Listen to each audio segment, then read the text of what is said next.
Welcome back to I Did This Instead of Killing Myself, everyone. Thank you for tuning in. My name's David Bakker. It is the week of February 7th, 2022, and this is, a stand-up comedy and lifestyle podcast. Did I already say that? I don't remember. Episode 40. Time's flying, and we're just getting started. Very excited for this week's episode. I'm actually out of town this week, so I'm recording this on a Friday before the upcoming week. I'll be gone all next week. But I wanted to go ahead and get this episode out because this is going to be a great episode. Our guest today is Cody Hughes. I'll give you his intro in just a second. And we also have some good comedy shows coming up. Before we get into that, back by popular demand, Bill's Toast Reviews. By popular demand, I mean... two people said they liked it, and I thought it was Bill's like the Dave Portnoy of bread, I think. But we're gonna go ahead and do Bill's Toast Review, and then we'll get into the other stuff. So here it is, the second episode of Bill's Toast Review. Hey everyone, and welcome to a new episode of Bill's Toast Reviews. Today, we're reviewing Fresh Market Pumpernickel bread. Now, this is a highly anticipated episode. People have been like, Bill, you've been reviewing all these grains, all these whites. We want you to get down and dirty. Get into the shadows. Get into the thick of it. And that's what I did. I got some Pumpernickel bread.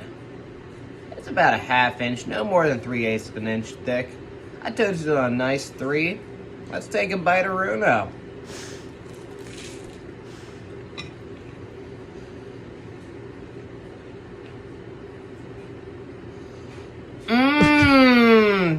It tastes like my wife's boyfriend. I give this 6 toasted breads out of 7 slices of toasted bread. Thanks, everyone. Like, comment, and subscribe for more Bill's Toast Reviews. All right, that was Bill's Toast Reviews.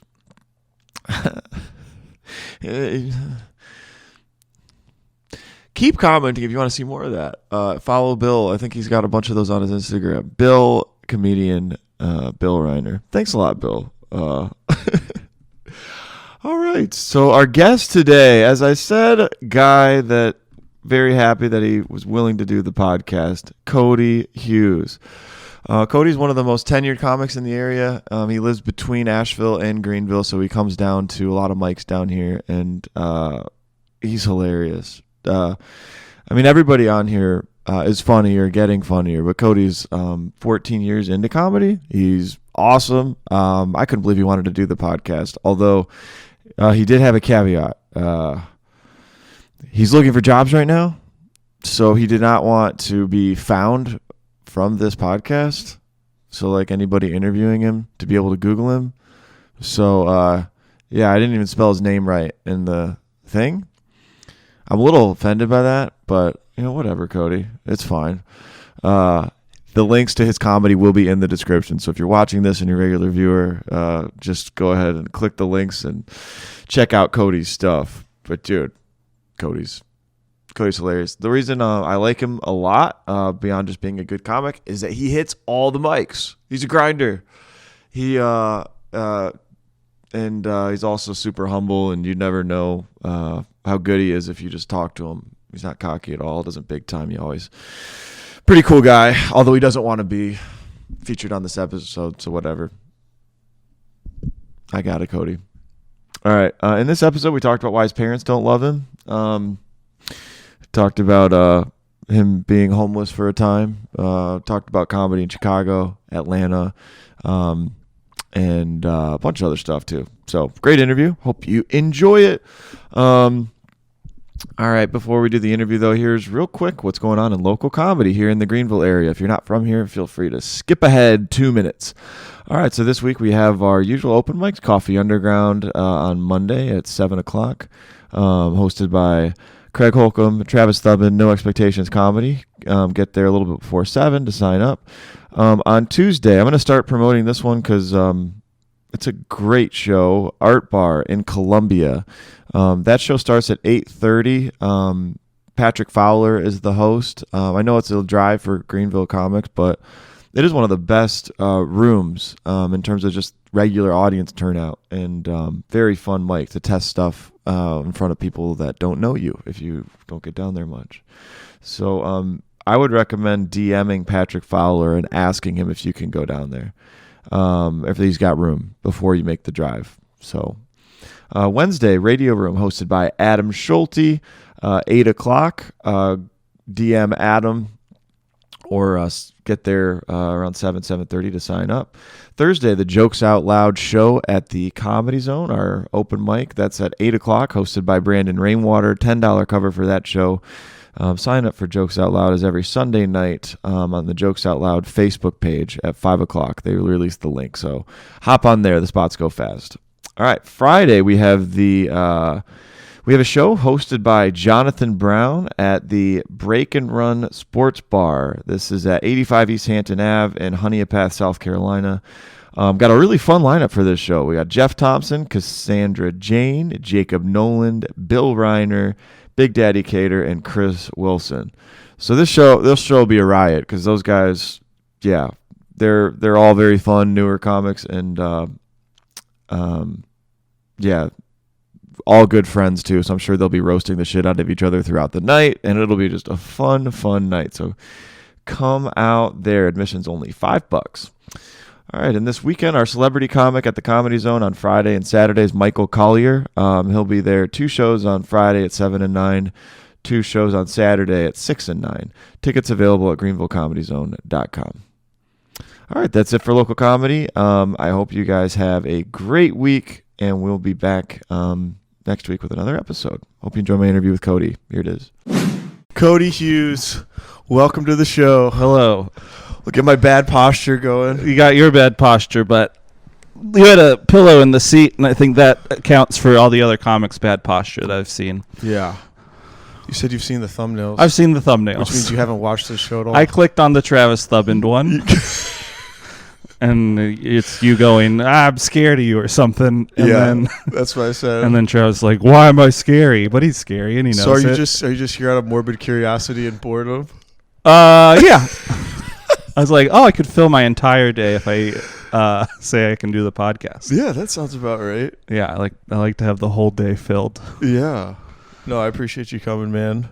So yeah, this is the show. Great. This is my place. Why did you start the podcast? Why did I start it? Yeah. Because I was bored and I don't know. You said you were thinking about starting I was thinking about starting a podcast. So because you have a reason though. Yeah, people will compliment you after a show on your comedy, and then that's the end of the interaction. Okay. Right? And you could tell them about your upcoming shows, but what are the odds that you're going to have different material? Sure. Or you're going to do as good. Yeah.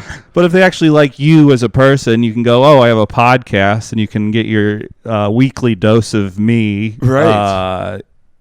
Yeah, I think, to say it a different way, and I think this is a reason that I do it, is it's a easy, lazy way to produce content on a recurring basis. Sure. It's easy. Yeah. There's no rules for podcasting. You can just come on here and make fart noises for 20 minutes and it's an episode. Nobody would tell you any different. Stand up, it's way harder. Stand up is way harder. Yeah, to come up with. What's the dumbest joke you have? Is there a joke you have that get laughs that is just so lowbrow? I love lowbrow stuff, and it really delights me when somebody's entire act is lowbrow. I can't come up with the stuff that I have on the spot, but the lower the brow, the more visceral it is. I think I think those jokes are cool. I do too. So I have a joke right now where I go, what would you all do if you? It was just about giving blood, and I say, what would you? I call it a thought experiment on stage. I go, what would you guys do if you gave blood, and while you were waiting in the post-donation waiting room, you saw them pour your blood down the drain? And then I go, part two of the thought experiment is, what if they then passed around the empty bag, sniffed it, and grimaced? So I don't know if that's lowbrow, but it is like it sort of puts you in the shoes of somebody who might be smelling smelling blood. I think that's smart. Yeah. I think. But lowbrow's good. I think it's great. Sex and poop. Yeah, dude.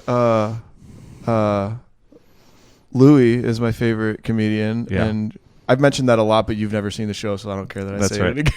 It's fine. But he's got a new special out right now. Yeah. And his opening bit is about sex positions. And I think his second joke is about shitting his pants in bed. Okay. And he's one of the most, a lot of people consider him to be a very brilliant comic. And, yes. But he'll have a lot of ones that make you think, and then he'll have some that just... Well, I don't like the ones that make you think. The one about the banana and how bananas look hunched out. Like, oh, you've seen the special? Yeah, I've seen the special. Oh, great. My sister sent it to me, so you guys can't get mad at me for having seen it. People still get mad? People still get mad. They still get... My sister sent it to me, so I didn't buy it, and a woman sent it to me. To be clear.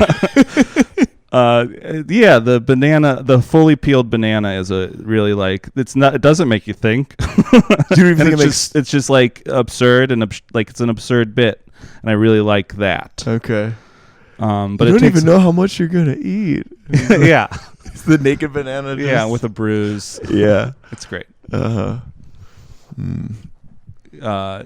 you can personify a banana with your body on stage. Yeah. It's just really... He just kind of makes himself into half moon shape. Yeah. And acts a little bit ashamed of himself. Yeah. And somehow you know exactly what... It's fun. Yeah. Yeah. And I guess that is his brilliance, but it's not a smart... You don't have to be smart to appreciate it. Maybe... I don't know. It seems like it's a joke he has fun with. Sometimes when you call a comedian smart, it isn't. It's just they tried to write smart material, whereas it's just like a bit. Do you think the smart comedians write things to make themselves not smart? Yeah, like your buddy Norm over there. Yeah. I think that's the better way to do it, where it's here's something deliberately dumb, and I did it from being smart. Right. The good comedians play the dumb guy. Yeah. Nobody sometimes. wants to, you don't want to see. Well, there's dumb guys who play dumb guys. Yeah. Who's a dumb guy that plays a dumb guy? Zach Galifianakis? No, he's smart. Yeah, I think he's really smart too. That's a good question. Maybe I'm wrong. But I don't think comedians are great thinkers. I think smart comedians, I think any sort of craft you just get good at over time, and you're really intuitive about that particular craft. But to think of comedians smarter on a broader range is a dumb thing to do. Yeah, they're just people. Yeah, have you met a smart comedian? I met you. Ugh. I think you're pretty smart. No, I don't think so.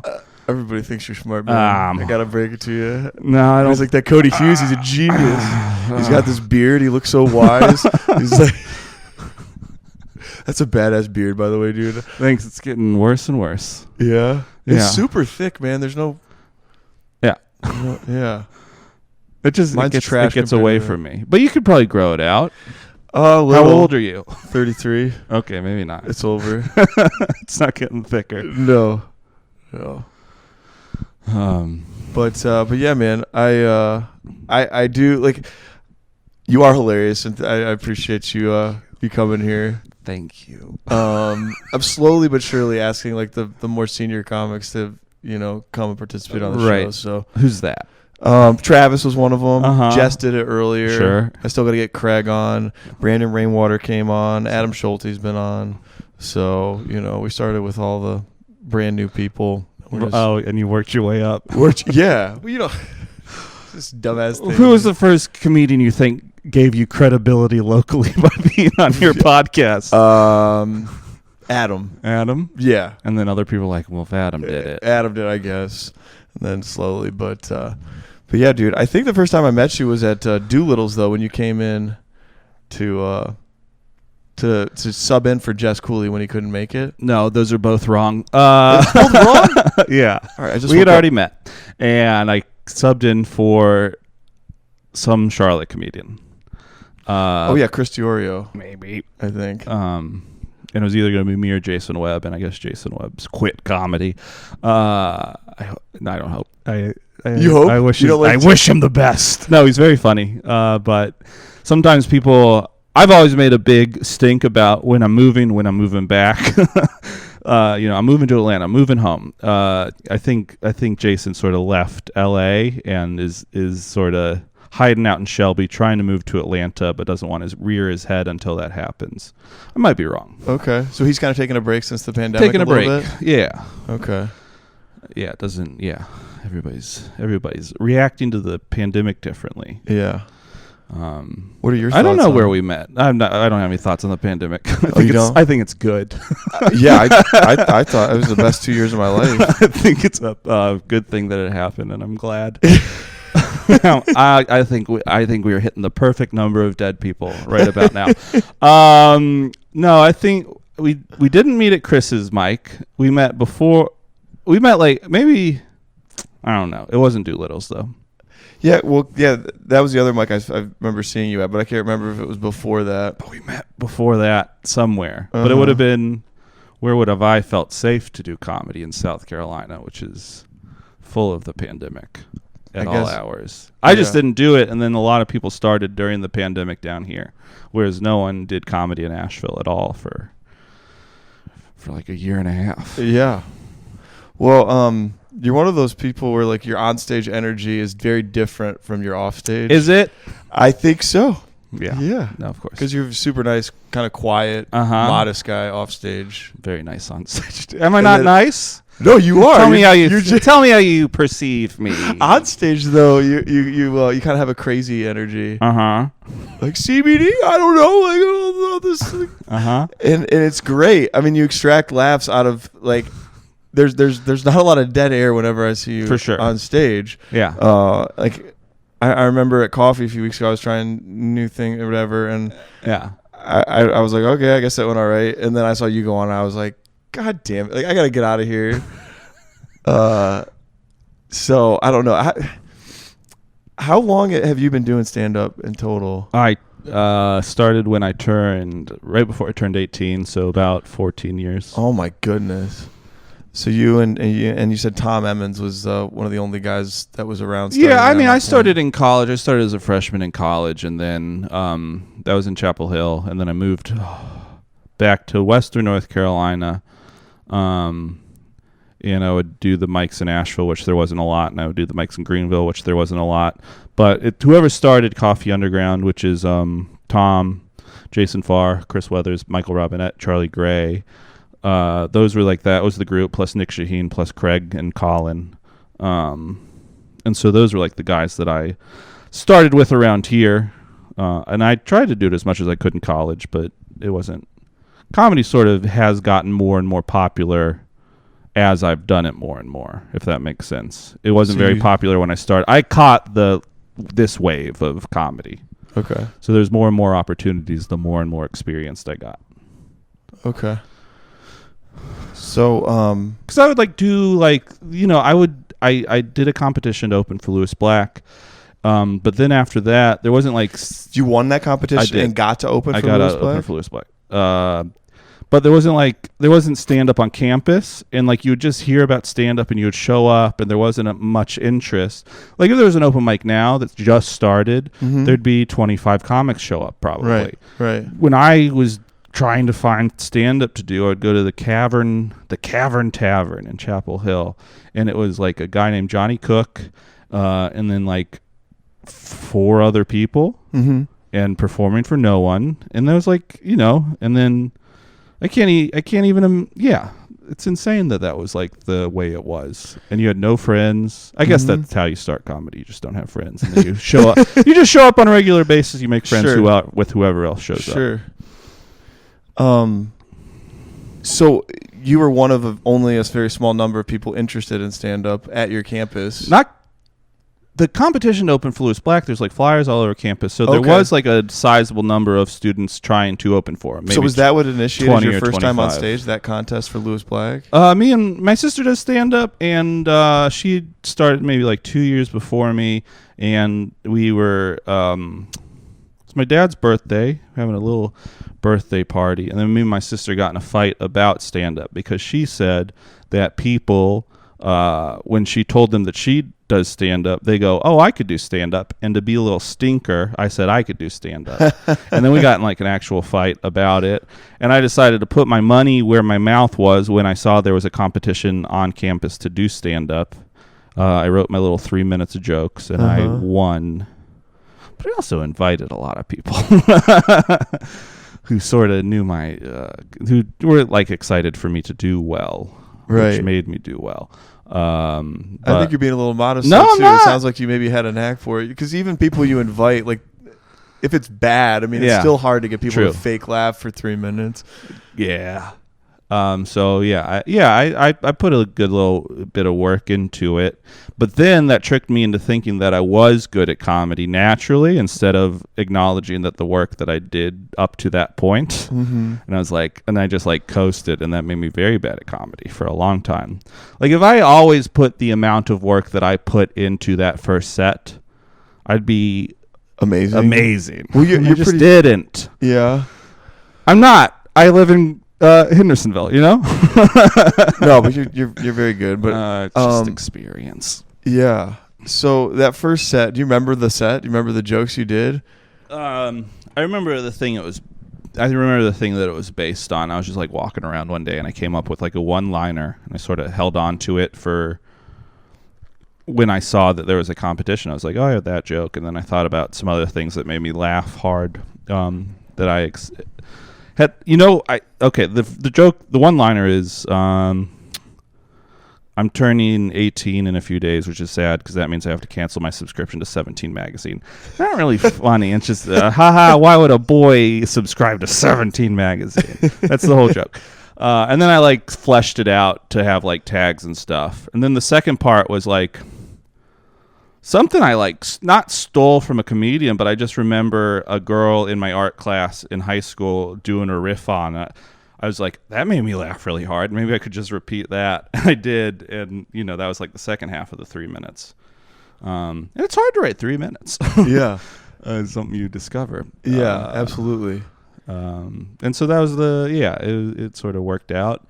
And So you opened for Lewis Black? Did good. Yeah, well, I've opened for him maybe 5 or 6 times. Where at? Chapel Hill. Just like he's an alum. Okay. And so each year he put on but the activities board put on a comedy festival. He would headline the comedy festival, and there's a competition to open for him each year. And I just got better and better each year, so it was like less and less fair. Because people would just be like, doing that for the Lewis It was Black their thing. first time, and then it was me. I'd been doing it for 4 years, 5 years. Yeah. I went to college for 4.5 years, and then I came back that 4 years, opened for him each year, skipped fall semester, spring semester, opened for him again, and then I came back the year after that and hosted the show. So there's I definitely got more than my fair share of getting to interact with him. Now he's a big name, so like, are you performing at an arena? Like, was that where he would do the show, or was it was usually Memorial Hall, which is like 3,000 seats. Wow. And the head of the comedy committee on the student activities board, my freshman year, was really good at her job, so she sold it out. But the years after that, I don't think I did a sold out crowd again the next 4 or 5 times I opened for him. But does Lewis Black still have a big enough draw to where it was at least half the capacity? Yeah, half. Yeah. And it wasn't always in that building, and he's not good in front. He's good. He's not a college comedian. Yeah. Kids don't understand why he's so angry. And then I moved to Chicago, and he was performing in Skokie, Illinois, and I just asked him for tickets, and he gave me like 4 tickets, which was very nice. And then he like killed in a way that I'd never seen him kill before, and it's because he's like performing for like his audience, and it's great. Yeah. And it's just it sort of fell on deaf ears when it's like, he's on the Daily Show, so we should go, and the tickets are $15. That's a good deal. Yeah. And then it just didn't do as well as it could have done. It was still a great experience, but it is interesting when you like see a comedian in front of people who like are really into him. Right.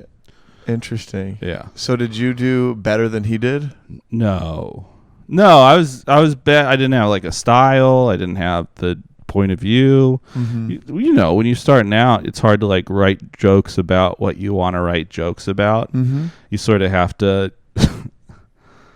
take what you can get as it comes to you creatively. It doesn't. It's not a flood of ideas, right? Yeah. Absolutely. You just sort of some days, maybe once a month, you're gifted with like a funny thing that's maybe 20 seconds long. Mm-hmm. And then that's how you build your act over time. And you can like put a work ethic into it and like have a process and that sort of. But when you're starting, you have no idea. You're learning from scratch. Mm-hmm. And so I was bad. I was okay. I did the jokes worked, but I don't think I was good. I gotcha. And I was only doing 5 minutes. He's doing an hour. Right. I did see he would also like bring comics. He'd like encourage other comics to come. So like I got open for a bunch of people. But I do remember like Paul F. Tompkins doing particularly bad, which was cool. Because he's like great too. No, I love him. It's just fun to see professional comedians do bad. That's I agree totally, man. That's what makes it hopeful as a career. You go, this guy bombed? Yeah. I bomb all the time. Yeah. When I went to New York, I visited last December. I think I mentioned it to you. Mm-hmm. I was going to watch Joe List tape his special. But I had also gone to other comedy clubs because I just wanted to see like comedians working in New York. Yeah. What was the feel on like a typical show that's not like a primetime event? What are working comedians doing? Yeah. And on a show at the New York Comedy Club at like 5 o'clock on a Sunday, I saw comics have clunky sets. I mean, I wouldn't describe them as bombs necessarily, but it was kind of like, okay, audience of 12 to 15 people. Mm-hmm. The host gets up there, is trying to get them going, but he can only get it so high. And then the rest of the like nobody blew the roof off. Right. And I was just like, okay, it's normal. It's normal to not always be destroying and like a glamorous like stand up. It's just a mic, a stool, and a people. Yeah, some of it's about like the side of things that people don't see is it's learning how to like keep your nerve in front of a bad crowd as much as it is about like killing in front of a good crowd. Mm-hmm. And part of it's about getting them from 0 to 100, but there's that middle part. And like, I'm sure if those comics that you saw, they also don't feel the need to kill since they're doing like 7 spots a night. Yeah. And so they're like, oh, this is a bad crowd. I'm not going to, and they still have to work on stuff so that when they get to perform in front of an actual big paying crowd where they have to do good. Right. Yeah. So that may be, I mean, I think a large part of the job maybe is about like compiling material. So the material's what's worth money, right? Mm-hmm. It's not like you can't go to a club and just like, I'm me and I'm funny. Take my word for it. You have to have like a bunch of material, and so they have to sort of figure out how to make it work under a lot of different conditions. Right. Did you see anybody in particular bomb?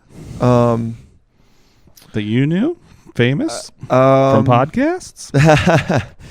Well, I saw one of Joe List's new jokes bomb. Yeah. He was trying to do a joke about AirPods being like a gun in a holster, and he was doing an act out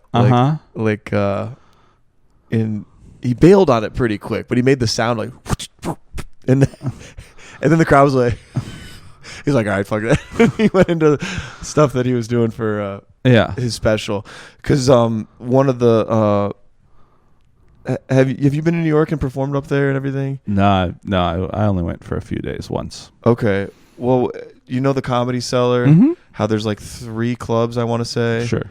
Village Underground, Big Fat Pussycat. Fat Black Pussycat. Yeah, so that was where we were on Monday, and it was like new joke night. Mm-hmm. So I saw some comics, and I didn't have Joe List was the only one I knew by name before I got there. Right. Other comics had some stuff that was kind of the host actually. I felt like he was maybe drunk or something. Yeah. Or hot. It was his birthday. And it just felt very like the audience was kind of confused at times and wasn't like revved up. Didn't feel tight.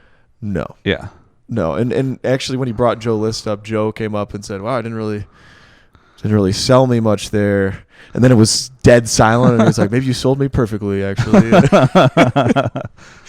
And so yeah.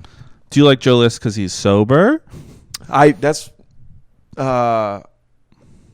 I guess. I mean, that's not why. Like, I think he's hilarious. I prefer him to Mark Normand. I do. Because of the sobriety and the way he just talks about it. Is like, oh, this was helpful, because I remember him like saying that like he smoked weed after stopping drinking, and he's like, I was still out of my mind.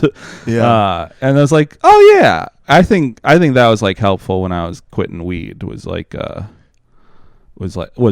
him saying that in particular. It's like, oh yeah, you're still not sort of, if alcohol is your problem, then get rid of the problem. But if you're just trying to like have like your original brain chemistry, then you have to get rid of all of it, I think. So you got sober? Yeah, I guess. I quit things that were easy to quit. I was still addicted to screens, still pretty bad at eating, but the things that like really sort of change your perception, I got rid of those. Okay, but did you quit alcohol first and then continue to smoke weed for a while? For like 6 more months. Okay. So was it a Joe List comment that made you quit the weed as well? I mean, it's a bunch of things. It's like it was like a bunch of different, a compendium of bad feelings that came from different places, and you're like, maybe I should quit this too. This isn't fun. Yeah. There's a girl that I was following around.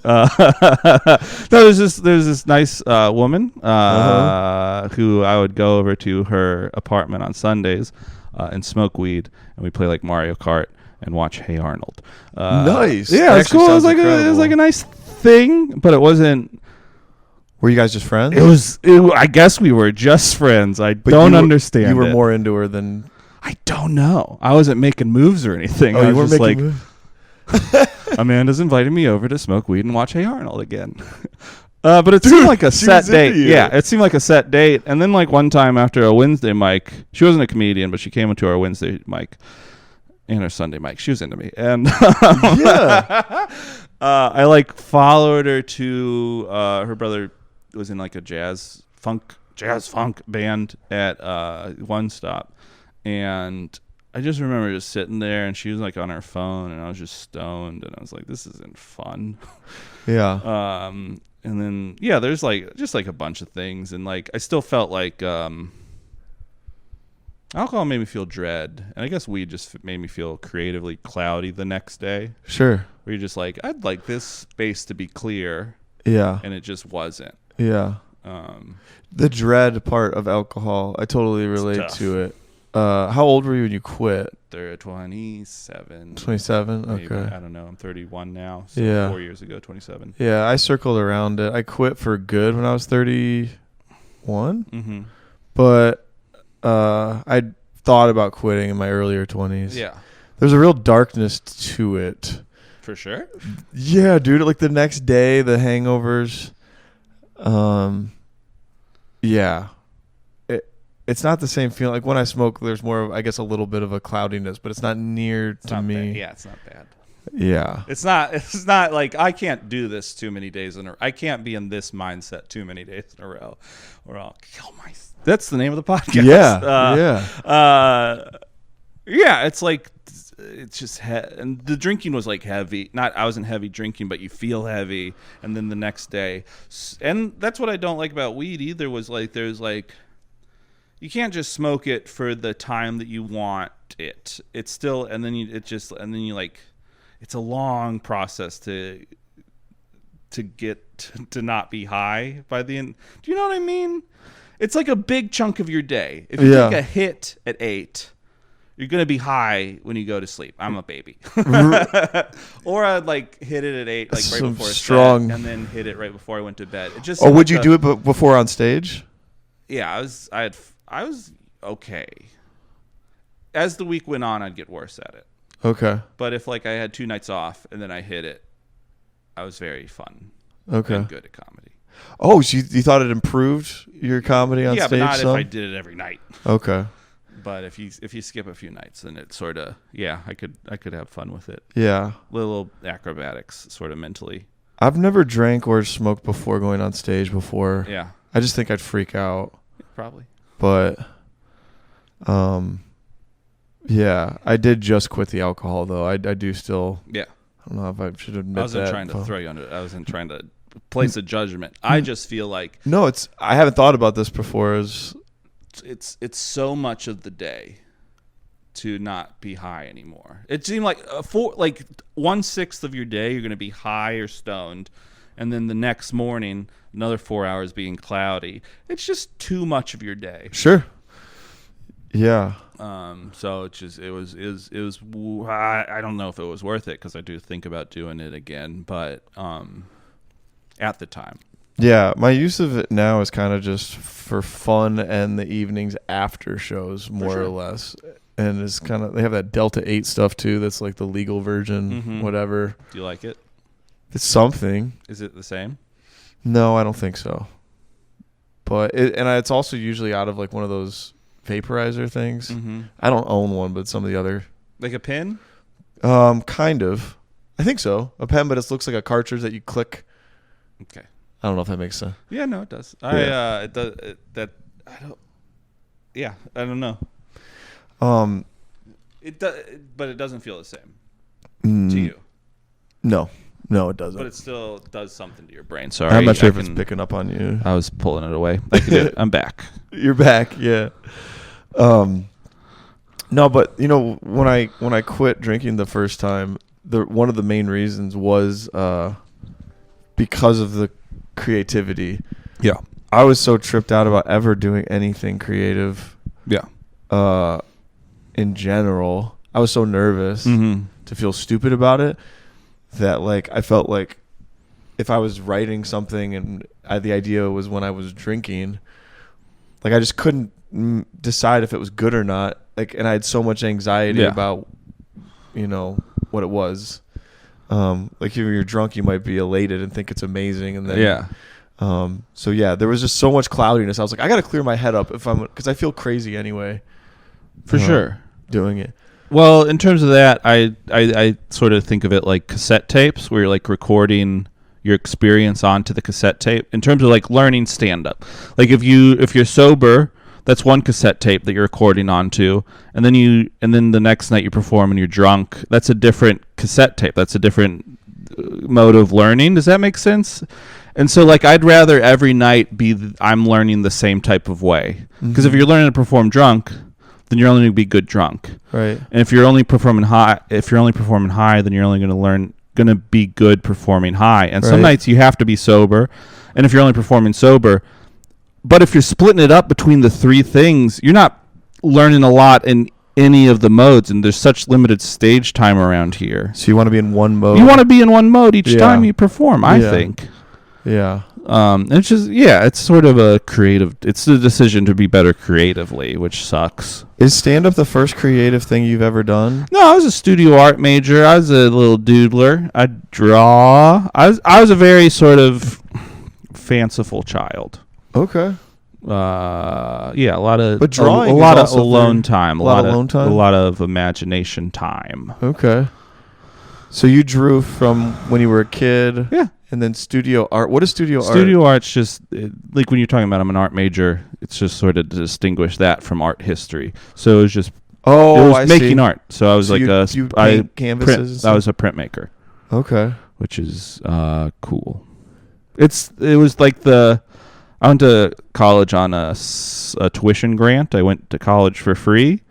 And so it wasn't anybody's money in my head.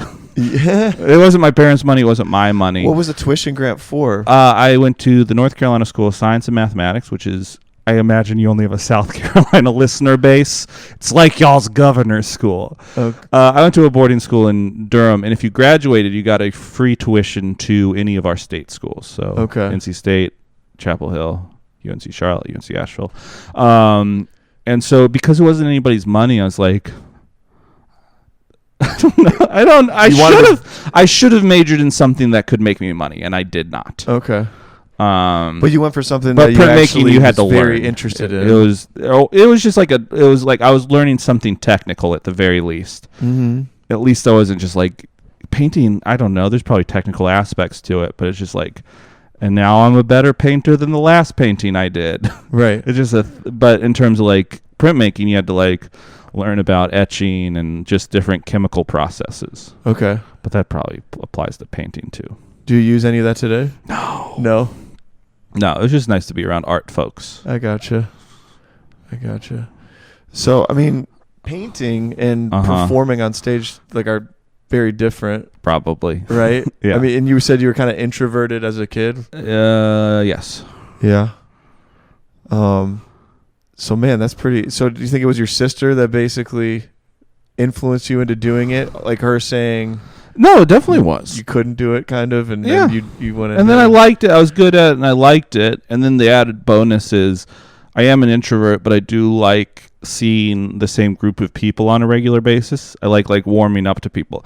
I'm never going to be the type of guy who can make somebody like them out of nowhere or would want to. Mm-hmm. But when I get to see everybody in this sort of setting as a group, and I sort of understand the dynamic, that's sort of my preferred social mode. Okay. So the community of comics is another big reason why you enjoy the not this community. No. No. Not just community in general. I see. People that But you hate us. No, I'm just saying there's nothing special about Greenville. Or Asheville, or any particular scene. For me, right. You could put me in Tulsa, Oklahoma's comedy scene, and I would warm up to them eventually. No, I got you. Okay, just making sure you know that Greenville sucks. I agree. That's what we got to work with. Yeah. Okay, that's cool, man. So, who was your favorite comedian? Were you a huge stand-up fan when you were growing up?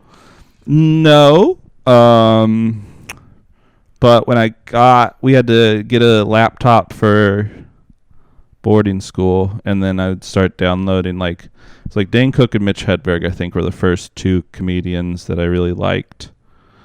And then the first comedian I saw that I thought I could do this was Eugene Merman.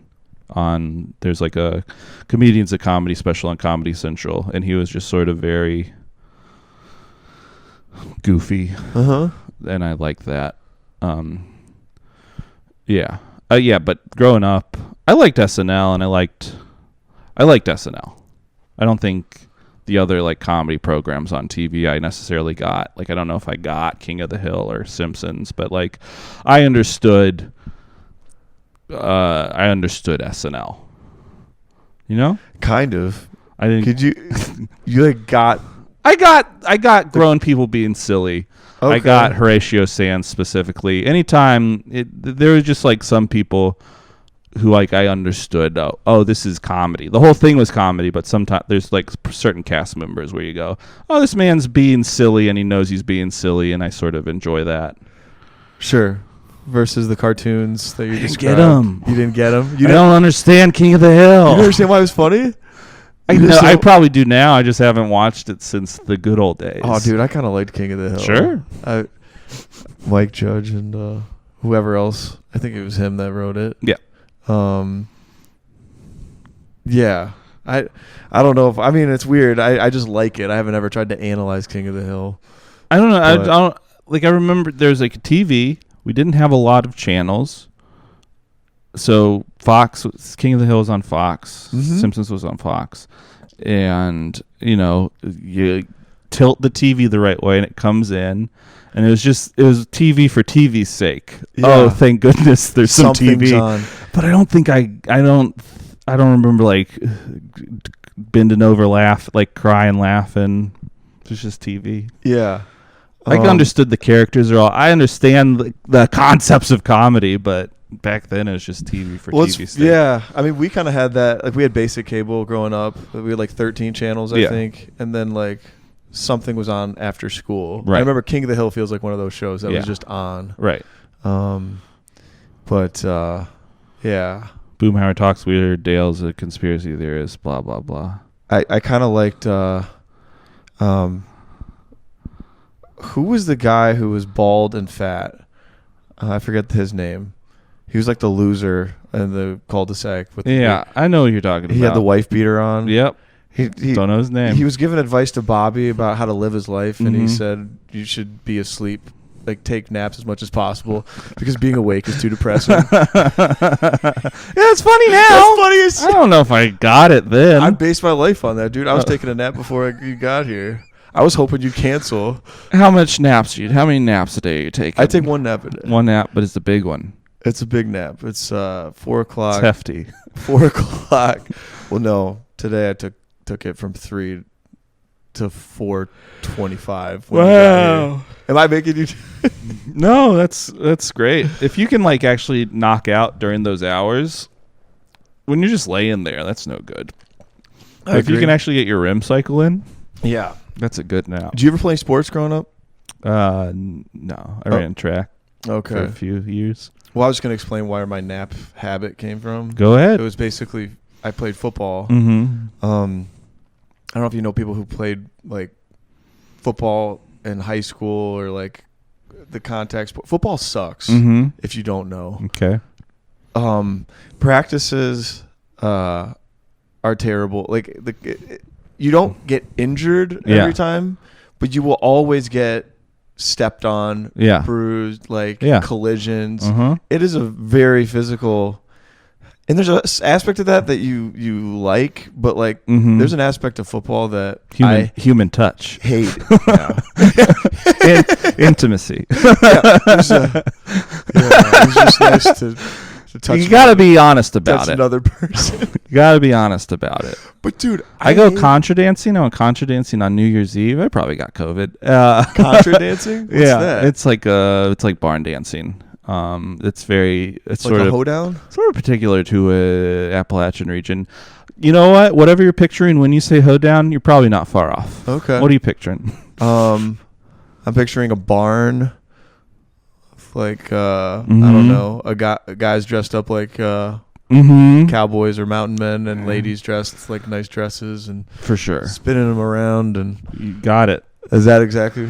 The ladies And dress kinda nicer stomp it a than the little bit? men. The men don't. The men like dress sort of just like in workout clothes, and then the women are like in nice little dresses. Oh, I gotcha. But they're spinning, they're stomping. You got it. Okay. But like, there's like a big part of it, just like, hey, I gotta go. It's not touch people sounds creepy, but it's just like, look, there's like a conference of trust through like dancing with people. Yeah. Same with getting Yeah. in a pile with your boys. Yeah, there is some of that, Mhm. but I hated football practice. Uh-huh. I hated it more than anybody. So like the way I would like cope with that hatred is I would schedule naps religiously like before practice. Mhm. At least I won't be conscious for this 45 minutes. Naps before practice. Yeah, and every time I woke up, man, it was like, oh shit, I'm still alive, and I still have to go do this. And you had to go because of your parents. I had you- approval seeking issues. Yeah. My whole life. For sure. Like, like I was good at it, and then they'd give me attaboys, and then I'd be like, well, I have to live up to this now, or That's fine. get a higher level of whatever. There's nothing wrong with that. Is that common? It's probably common. to like approval. Yeah. You're weird. No. All right, I will try not to be weird. It's weird to like approval. To get your approval, I'll say I don't like people's approval. No, but anyway, that's why I developed a pretty good strategy for taking naps. Mhm. I got a mask that I'll put around I'll take a t-shirt, wrap it up, put it around my eyeballs, so that like it seems like it's dead of night. Yeah. And now you do it for comedy. Yeah, because I hate You hate comedy comedy. so much. Do you hate it? No, I love it. What don't you like about it? I don't like the business aspects of comedy. For sure. I don't like I don't like. I get booked every once in a while at where I'm at, but like I don't do it to get booked. I like to just do it. Yeah. Like I almost like the open mics better because it's just like having fun with your friends. Mm-hmm. I don't know. Sometimes it's hard to put yourself out there. I mean, you've been doing it longer and doing it in a professional capacity more, but like I don't know that I would love the idea of like having to be on the road all the time. And I could see that being like not as fun as like the first several years where you're just doing it for fun. But it might be fun. Yeah. I might like it. Yeah. Have you been traveling and touring here and there? I'm gonna try to start being better about it because I am still pretty young, and I'm in like a nice space where I'm young, but I'm good at it. And so I should do it more. And I don't know. I have invested a lot of time in it, so I should try harder on the business end of things. It's not even business, man. It's just going, look at this tape. Can I do your show sometime? Right. I don't like the pretend business aspect of it, where people are just like, and I shake hands and I'm nice to the owner and schmoozing. I don't like schmoozing. No, I hate that too. Why even schmoozing locally? What's there to gain? Just be nice. Right, just be nice. Don't be like don't be fake nice. Don't be fake nice. Like, you could tell that, I know what you mean. Yeah. You can kind of tell the difference. And it takes it long. It may take longer for people. It might take longer for those people that you would normally schmooze with to like you, but then they know you're like a genuine guy, rather. Yeah. Yeah, you're not sucking up.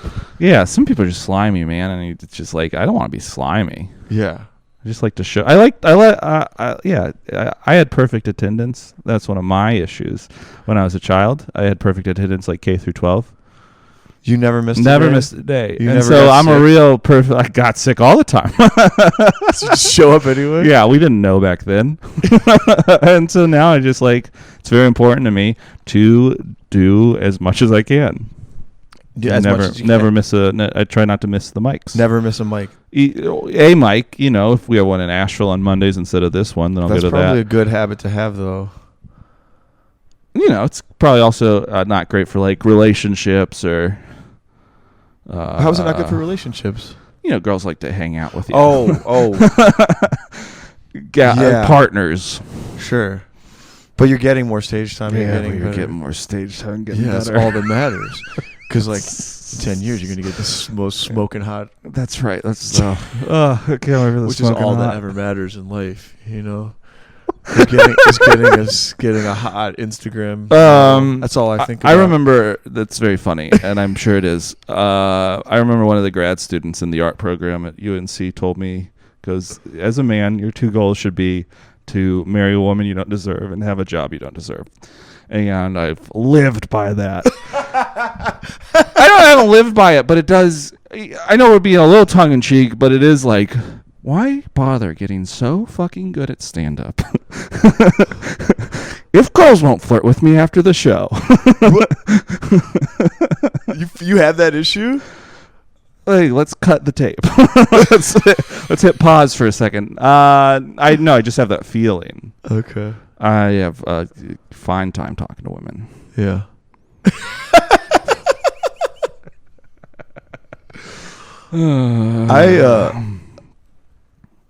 I don't think it's that different being on stage than talking to, because aren't you like flirting with the audience in a way that like gets them to like you?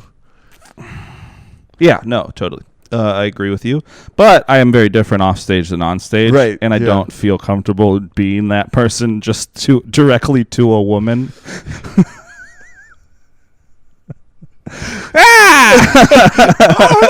I'm sorry. And it like peaks out, and you're not wrong. Like if I'm hanging out one-on-one with a woman, it is like fun to like go into comedy mode for like a second, right? And that's like and they don't really realize I'm going into comedy mode, and then they're like, it's fun. I'm fun to be around. I know how to be. I'm a fun guy. I know how to be fun to be around. You're right, but it's harder. It's harder for me. Well, I kind of have a not the attendance thing, but I kind of have like a high responsibility thing.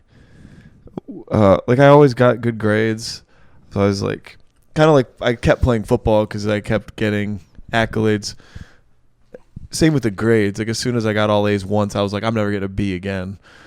And I would do whatever it took to do that. And then I was able to. So now when it comes to the mics, I feel like if there's a mic and I don't show up, I feel like I'm telling myself short. I'm not. Yeah. It's like not turning an assignment in. It's not healthy, right? It's not healthy.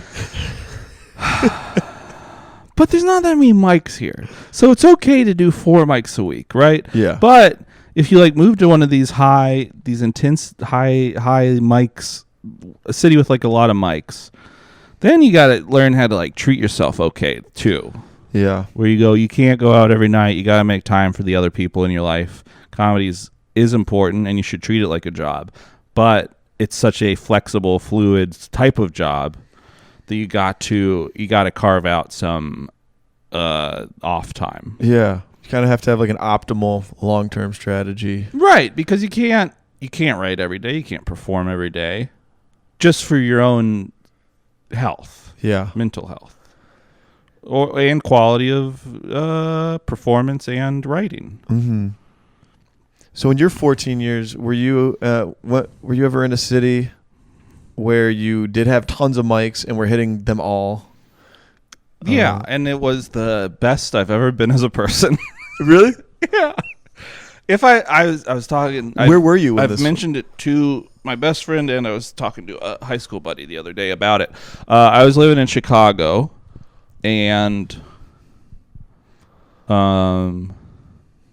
I got into the Laugh Your Asheville Off Festival because I'm from Asheville. It wasn't hard to get in. There wasn't any doubt that I would get in.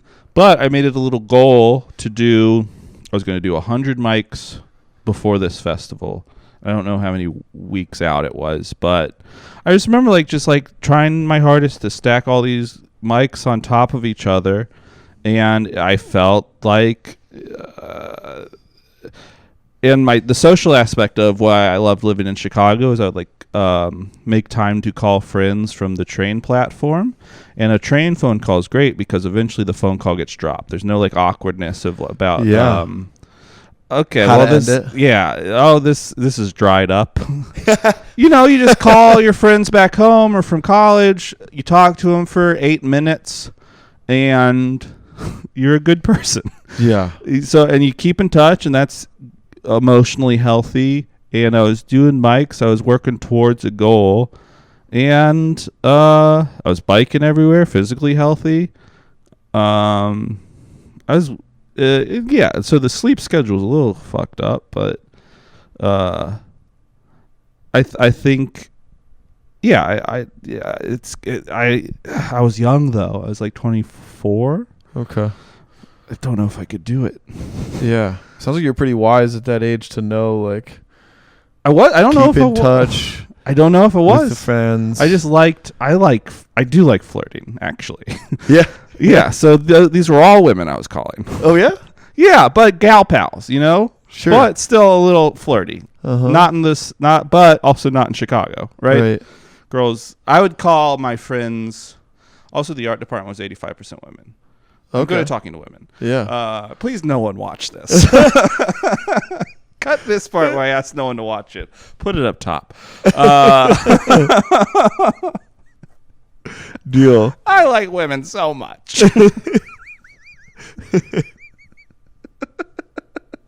But no, in retrospect, it's not that I was emotionally mature at the time to understand how good I was doing. It was just I really was unself-aware, and I was just doing these things because I felt like I should, and I was right. Mm-hmm. On accident. And it wasn't until you got to a really unhealthy place afterwards that you could look back and be right. I was talking to my friend visited town a few weeks ago, and I was just like, do you ever feel when were you your best self? Really lead a real leading question so I could talk about myself. Yeah, exactly. I always do that. Max, when were you in your best? And he's like, I don't. He's like, yeah, and he didn't understand my question. He didn't understand. He's like, I don't think. He goes, I don't think you're your best self just because you were calling people. And I was like, I don't know, Max. Dude, I feel bad about that. I don't call my relatives enough. Most of my friends and family live out of state. For sure. Your parents though? That's all you need. To call? Yeah. I don't call. That's fine. I'm just kidding. No, I do talk to my parents. Not maybe a couple times a month, not like every week. That sounds perfect. Is that a decent frequency? I don't know. You think you should be calling your aunts and your grandpappies also? Grandparents, yeah. I used to talk to them a little bit more. That's a Yeah. whole other story. Yeah. I don't think they like that I'm doing comedy. That's not their choice. Not very Christian. But anyway. Oh. That's a whole other. This usually these interviews turns into like a psychological. It's all self-interested, dude. I was just trying to get my shit figured out. No, but I do feel bad about that though. Sometimes not calling. But you still have a job. Yeah. So they can't be mad at you. No, they're not mad. No. It's just a matter of don't want like, to talk about comedy, and you do. Grandma, talk to me about comedy. Let me run a bit by you. No, I guess where I feel bad about not calling as much is like stand up is like it feels like it could be selfish. Like it's my thing. I'm working on my jokes because I want the approval from the audience. Right. And then my day job is sales, so it's like I'm off on an island selling in my territory. It's like me. It's like, why am I not calling, asking about the lives of my family and friends? Yeah, that's a great point. Do you ever feel like that? No, I don't care. I like my parents. I don't. The further the family members get away. I like my siblings. I like my parents. But like, all the grandparents are dead. That helps. And I'll talk to my aunts. There's no one else. Yeah. It's not a big family. It's not a big family, I guess. My mom had 4 siblings, but because they weren't raised very lovingly. They don't really see the point of like staying in contact with their siblings, and especially not their siblings' kids. So it's not even on me. Right. So I'll talk to my aunt occasionally, and her wife. It's a Christian podcast. No, they stopped watching. It's suicide in the title. Right. Maybe that has something to do with You could think they call more? I don't think. Are you just sold on this tablecloth? Yeah, dude. I made I got that tablecloth. So, yeah. Yeah. So, but in terms of like, it isn't. I guess it's important. Yeah, you should keep in touch with friends, and I've just gotten worse at it over time. Yeah.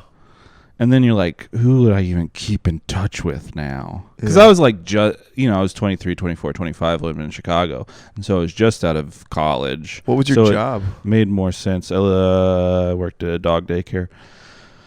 So did you move up there for comedy, basically? I moved up there for dog daycare. Yeah, I moved up there for comedy. Sorry, that was a stupid question, I realized. It's fine. It's not a stupid question.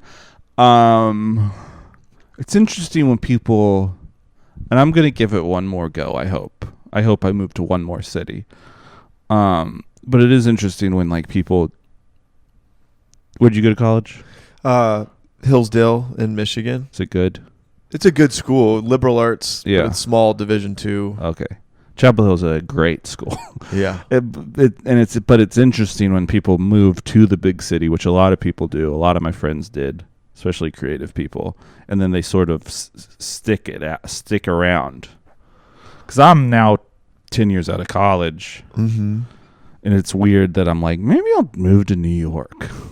But I might, I'd still think about it. But like, there's like kids who have been there for 10 years, like people I graduated with. Doing stand-up? No, but stand-up's different, I think, though, isn't it? No. Don't you want to be kind of good before you go to the big city? That's one idea. Okay, and it's not a terrible idea. But I don't know. These are just things I've heard. I have no idea if it's right or not. But you can toil away in obscurity anywhere. True. Why not New York? True. What happened to those people that stuck it out? Like you said, it's interesting to look at those people. It's just interesting that like, because there's always North Carolina, you know what I mean? There's always your home state. and people make their way back eventually. It's just so impressive to like. Yeah. I didn't hit enough roadblocks while I was living in the hardest city in the world to live in to make me reconsider. Yeah. And I did it in cities that are easier to live in.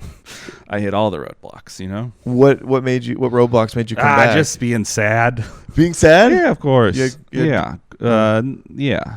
Well, Atlanta, I was homeless. I lived at a dog daycare. Holy crap. I lived in secret at a dog daycare. Wow. So you graduated. I went graduated. To Chicago. Moved home for like a half year.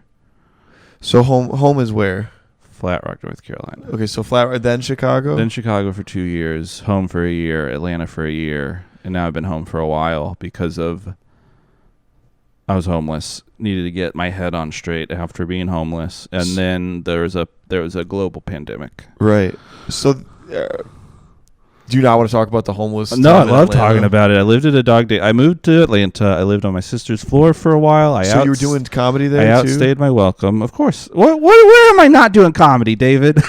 Sorry, I'm just... Where am I not doing comedy? No, you did it the whole time. These are stupid. I'm just... Is your sister still doing stand-up? Yeah. Okay, that's awesome. Yeah, we both do stand-up. So I was living on my sister's floor. I outstayed my welcome.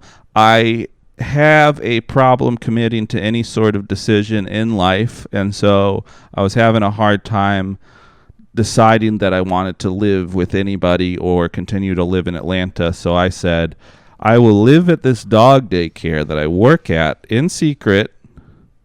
Live in secret. I didn't work there in secret. They knew I worked there. Mm-hmm. Until the girl I was dating breaks up with me, which is not good. Because you were just waiting for that to happen? Uh-huh. What? And I'm such a charming lad that it never came up. Yeah, that really was what I was waiting for. And then I hung around, even after she broke up with me, for like 4 more months. So she broke up. She broke up with me in September. I stayed until November, so only 2 extra months. But yeah, I was like, oh, she'll figure out that I'm a dud, and she just didn't. She really liked. Dud, you said? Yeah, she didn't. She liked. That's what you thought of yourself. That's what I thought women thought of me. Yeah, that's. And I was living at a dog daycare. Yeah, but you could look at it in a more romantic sense than that. Like, you were still doing what you loved. Like, no, it's very romantic. Like, and I'm glad you used that word. Rudy? Have I seen what? The movie Rudy? No, I haven't seen the movie Rudy. You haven't seen Rudy? No.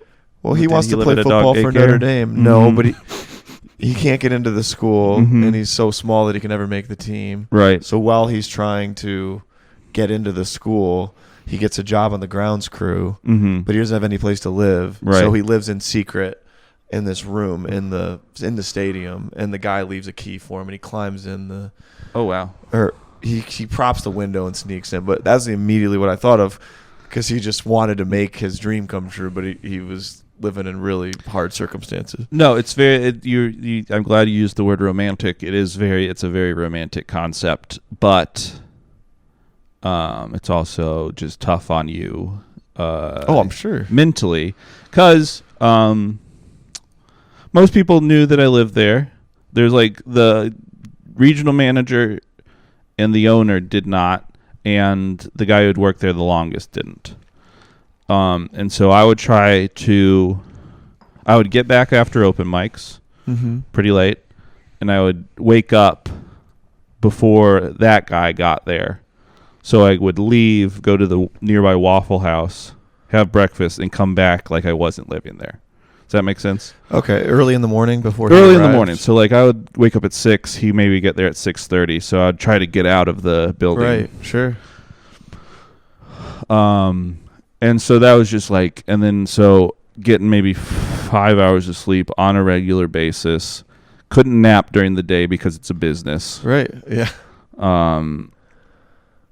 And that just like takes its toll on you. Sure. And when I had a girlfriend, I was like spending a lot of nights at her house, obviously, but not enough. And then when we broke up, it was especially tough because of those hours. Yeah. And drinking and smoking weed. Not really great. I just wasn't in a great position, so I moved home, tried to get my head clear, started going to community college, and then sort of the pandemic happened right as I was finishing up the community college stuff. And now I'm just hanging around. Yeah. So, dude, you've had a hard 20s. I mean, oh, thank you. No, it's I'm just. I appreciate it. No, it's nice to hear that. No, I don't mean it in any sort of way, but that's. No, I'm saying it's nice to be able to say I did have a hard 20s. I'm doing all right for being alive. Absolutely. What was your parents' reaction when you moved back home? It was fine. They're super supportive and happy. I remember the last night I was homeless. Are they happy? I don't know. They love me, and they have 2 stand-up comedians as children, plus another kid. They're just very like supportive people, and so they like, oh, he sort of needs to get back on it. They understood, but now it's just been a long time, and I don't know how to get back on my feet. But in terms of like the homeless thing in particular, I remember the last night I was homeless. I'd caught a ride with my friend Viv from Atlanta. She was doing some sort of art workshop there. I knew her from Chicago, from Atlanta to Louisville for a contra dance weekend. It all adds up. Okay. And then she was going. That was back. Your last night. You went with her to I the went contra to dance her festival. Yeah, I went to the contra dance weekend. I was in Louisville. She was like, "I'm going back to Chicago, but there's only room in my car for my dad." So her dad came down from Chicago. And they were going back together. There's no more room in her car, but she's like, you could get a ride with these other people, and they were strangers to me. So I was like, no, I'll figure something out. And then I just sort of walked down to the Greyhound station. I have a hard time committing to decisions. Couldn't bring myself to buy a bus ticket. Walked back into town. Back to North Carolina? No. Oh, the bus ticket back to North Carolina. That would have been where... Yeah, I guess so. No, that was part of the hard time making a decision. It's like, not back to Atlanta, but should I go to Chicago since they invited me to their house for Christmas? Or Thanksgiving, or should I just go home? Couldn't bring myself to buy a ticket before the station closed for the night, so I walked back into town to like an open mic. Mm-hmm. I remember just like calling home, and they I was making bad decisions. I wasn't like high or drunk. Maybe I was drunk. I wasn't drunk. It was early in the evening. It was just dark because it was wintertime. I remember, and I was just like walking into town. I like called home, and I was like, "Yeah, I didn't buy a ticket," and I just know because I checked in. There's like no concern in my mom's voice, and I was like, and I didn't say it to her. I was like, I think she should be concerned. I'm making weird decisions right now, and she just wasn't. And then I went to an open mic. I followed this dude to a Coke bar. Did that fuck with you that she wasn't concerned? I sort of know who she is. Right, but it wasn't up her alley. No, but that seems like because a I've very been homeless. sad thing. I was also homeless for the last 6 months. And she had known that? It never really like came up in a way that it should have. She knew. So it is sad, David. Thank you for being concerned. I'm doing all right.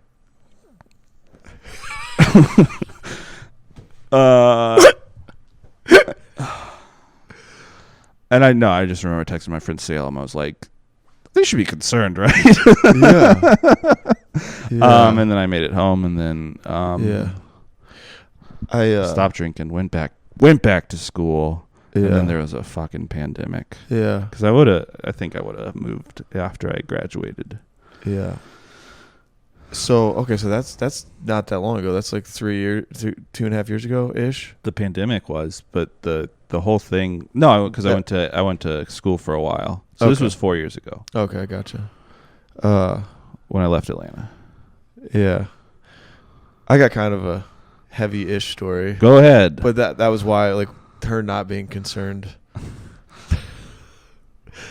I don't know. I was just. I was in Atlanta for about. I was 4 a years. middle kid. Okay. I don't know if this says any. I was not. I was the good. I was the kid who didn't go off the path, right? So I was the only one who graduated from college.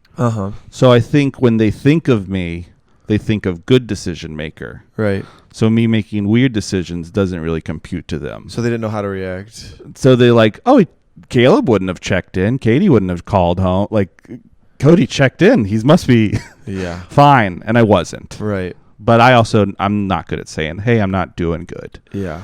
Go ahead with your story about Atlanta. Well, I was in Atlanta for 4 years before Greenville. I wasn't doing comedy. I wish I'd started earlier. Yeah. But I was very unhappy. And, the Atlanta drug scene's pretty intense. Like, I was partying. Yeah. I hesitate to say blow, but whatever. No, we all know what you mean when you say Atlanta. Yeah. What kind of drugs? Tylenol? Yeah. Why don't you confess this? Who gives a shit? Obviously, I don't do it anymore, but I had a girlfriend at the time, and I was kind of popping the clutch, as they say, like late nights, and I don't know that saying.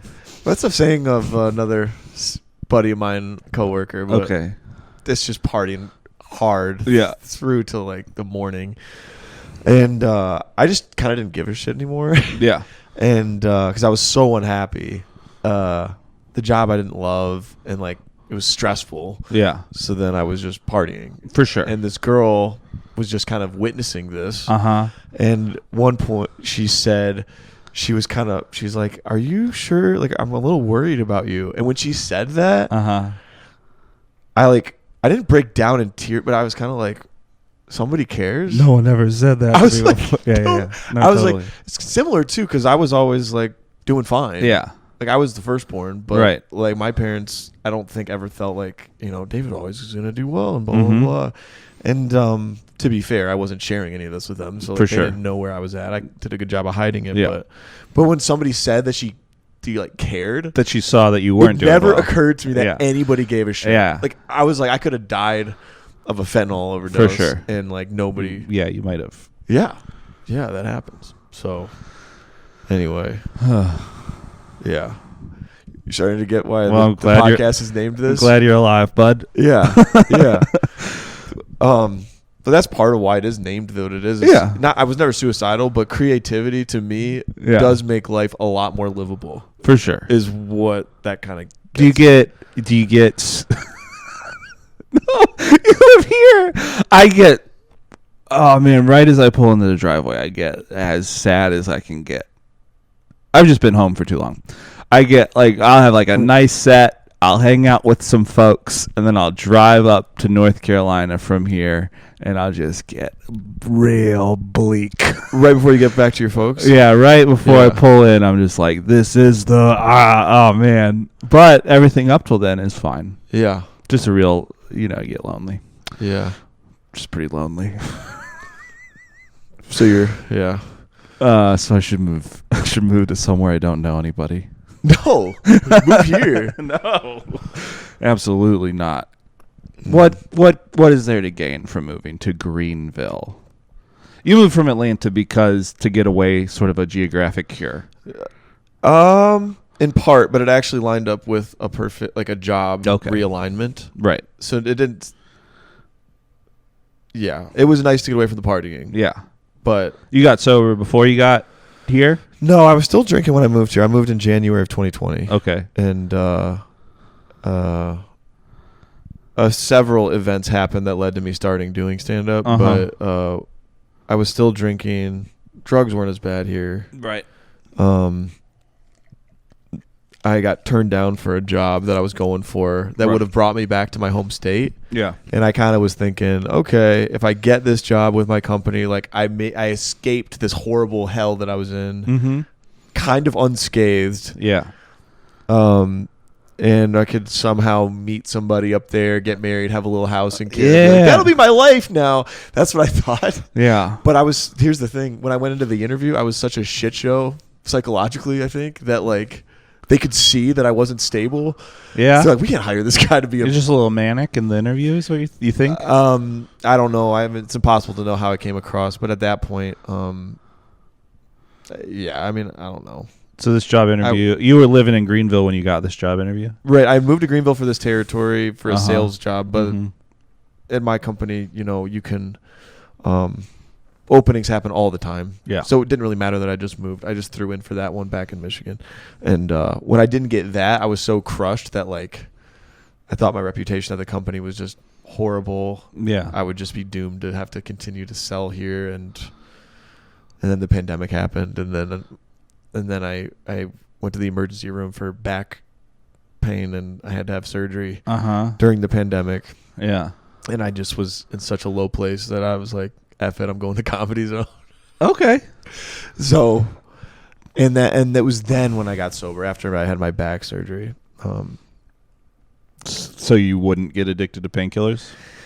No, not just because of that. I think it was just it felt like a bottom where I remember I had this one last day of alcohol. Yeah. Where I was out downtown and I was out with one person I kind of knew, and then we met a bunch of random people, and then they all ended up back here, and I had no idea who they were, what was going on. I woke up the next day thinking like, how irresponsible was that? Yeah. Like it was. And you're 31. Yeah. Yeah, it's tough. Yeah. It's like a fun thing to do when you're 25. Right. It's so fun to meet new people in your 20s. Yeah. And not fun, but it's just like it makes sense, and it's like it's weird to me in your 20s when you have nights like that. You're like not scared of what could happen. Like dangerous shit can happen. It could, but you're a man. True. You could get no. you Yeah, could as a woman, dude, Yeah, way I would worse. not, yeah. Holy shit. Same stuff. Yeah. So anyway, sorry, we're talking a lot about me right now. No, that's okay. But it is fun when you're like in a bad. It's fun when you're in a. It's fun for the memories, but like in the moment, it's like this. Man. Mm-hmm. Sometimes, it's memories and actual events don't necessarily always line up, but like Yeah. But there were fun nights. They were fun. You know what? What am I saying? There were fun nights despite the bad places that I was in. And those are what stand out in each memories. chapter. You're saying? Yeah, I'm like thinking in the about Chicago days. I'm thinking about days. Chicago in particular, Yeah. and going up just like drunk and high, and sad, and on a bike. Yeah. And so high, and dangerous to be on a bike.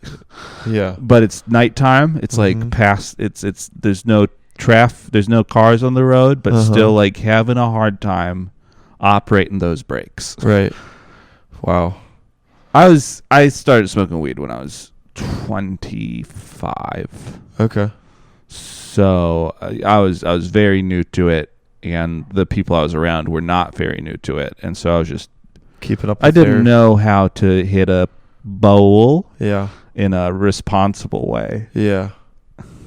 When you had those friends in Chicago, were you like trying to be cool? Like that? I was Did you have that? I was a or were comic you too.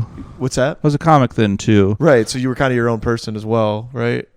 Well, just like my favorite open mic, and then you're like standing outside, and you know all these boys, and you're just hitting their bowl, and like a few bowls are being passed around. Yeah. There was not a lot of me hanging out with strangers, thank goodness. Yeah, for sure. But you still can get in like sort of like, oh, is that somebody No, that's knocking? not anything. It's a ghost. Yeah. Yeah. It's a ghost. It's just I just appreciate any memory that I have that I can't necessarily chronologically place. That's one of my big things. Is I hiked the Appalachian Trail. Dude, I just talked to somebody today who did that. I haven't completed it, but I did 500 miles 2020 and 500 miles in 2021. Wow. And there's just like moments when you're out there, or you're in like at a hostel. I was at a hostel, and I was in their stock room where you like resupply your like oatmeal and your granola bars. And I was just sitting on the floor, and they like honor system tally your own food, and I was like, this is such like so far away from like what my actual life is, that will I be able to remember it in any sort of linear fashion Right. When I'm on my way out, I guess. So if I ever get like Alzheimer's and there's like there's just like, I like those memories that are just like standalone Like outside of discrete, your moments in time. Yeah. Yeah. And dude, I know we talked about like the drug and shit Uh-huh. and stuff. I think those moments in Chicago, like with those, that's like actually awesome Yeah. shit. Like even, cause like I actually love the partying days when I was younger. Like in college, we played football. Mm-hmm. Like there was nothing like partying after a victory with your best friends in the world, where the friendships actually meant a little more, because it was like, I think comic friends are similar because you go through a hard thing, so it's like you're doing something. It's not like you're just drinking buddies. You're like doing something that's a little bit more meaningful. So, so yeah, that was my problem. I loved it so much, and then as I got farther away from the meaningful friendships and the meaningful activities, it got darker and darker. For sure.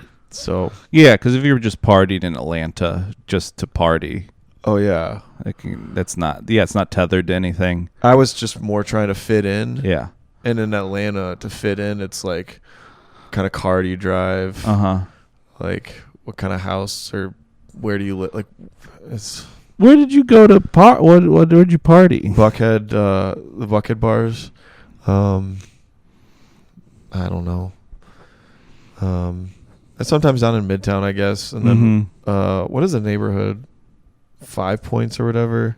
5 Points? Is that Little 5 Points. Little 5 Points. They're both places. Yeah, I was. But it's I funny was to super imagine fucked up the 5 whole time. I Points. don't remember. Yeah. No, but yeah, it wasn't very fulfilling. Yeah. So, but you were in douchey neighborhoods, is your point? Yes. Yeah. Buckhead in Midtown. Yeah. Exactly. I wasn't in the you cool weren't at artsy. You weren't at East. You weren't at East Atlanta Village. No. Yeah. Very cool. No, it wasn't very cool. What was your favorite spot to hang out in Atlanta? Comedy. Just the comedy. I gotcha. Yeah, I'm not. Yeah, I love I like the structure of stand up too. I love having a place to go that that I know I'm going to be at X on Wednesday or at Y on Thursday. Yeah, I really like that part of comedy. The also. Structure. Yeah. Yeah. So you're right, going back to your long ago point, but like, yeah, maybe the road would be a little sad because there's like a less structure there. Yeah, you probably want to have somebody to go with you. Right, and that just might not happen. And there are like comedians who are just starting to headline who have to like do these long tours of where they just like won't see anybody they know for like 40 days or whatever, which seems sort of psychologically challenging. Yeah, I'd say so. It's a little cool though. You probably handle it better now though. I was homeless. I like living. I sort of, there's a part of my brain that lights up when it's just like, all right, I'm packing like living out of a backpack is like a little thrilling. Mm-hmm. Especially when you're not homeless, where you go, I'm going on a little trip. Right. That's nice. When you did the Appalachian Trail deal, I know very little about this, but I know the full route is like Maine to like North Georgia. Yeah. What did you get out of that experience? During the pandemic, I got a lot out of it because I had never been camping before, and I was by myself, and I was very by myself. So like maybe I was seeing 3 people a day on average, which is insane. Yeah. And a lot of self-reliance builds confidence. Definitely would have been a good thing to have done when I was like younger. Because like I'm already who I am now, but like when you're 18 or you're 22, just graduated from high school or college, I think it would have been like a really cool way to like discover yourself. Just in terms of like being 30 and doing it, it still was like a great experience. I was very scared a lot because I was alone, and there's like a lot of noises, and there's like a lot of theater of the mind when you're alone. Okay. In the woods at night. Like when you're in your tent, you can't see anything, but you can hear stuff. You just like imagine what it is. Mm-hmm. And then you sort of know that there's like a risk of like hurting yourself and not running into anybody that day. Okay. There's like a lot of stuff, especially if you're like, there's like sort of not really in shape. And it was just like I did it on a whim. And then this year I just sort of wanted to knock off more of it because I liked it so much in 2020. So in 2021 when I did it again, it was there's less learning, which is a bummer. I like the learning aspect of like the first time you got more out of it. I got more out of it the first time, and then the second time there's like people around, so I was never scared. Cuz like, people had to postpone their trip in 2020, and so like there's just more people on the trail in 2021. Mm-hmm. And so you just like I was never scared, which isn't good, I guess. If you're outdoors, it should be a little scary. Yeah. There was no like moments I felt in danger. Mm-hmm. You sort of part of what makes it fun is probably like you're like on the verge of like the outer limits of what you've experienced so far. Hell yeah. So you're like right on the edge. Yeah, and then 2021 was like a step back from that. So you're kind of like, I've been here before. Yeah, and even if you literally hadn't been in that exact. And there's more like, So I did Amicola to Damascus in 2020, and then Damascus to Front Royal, Virginia in last year. Did you do a lot of writing on the trail?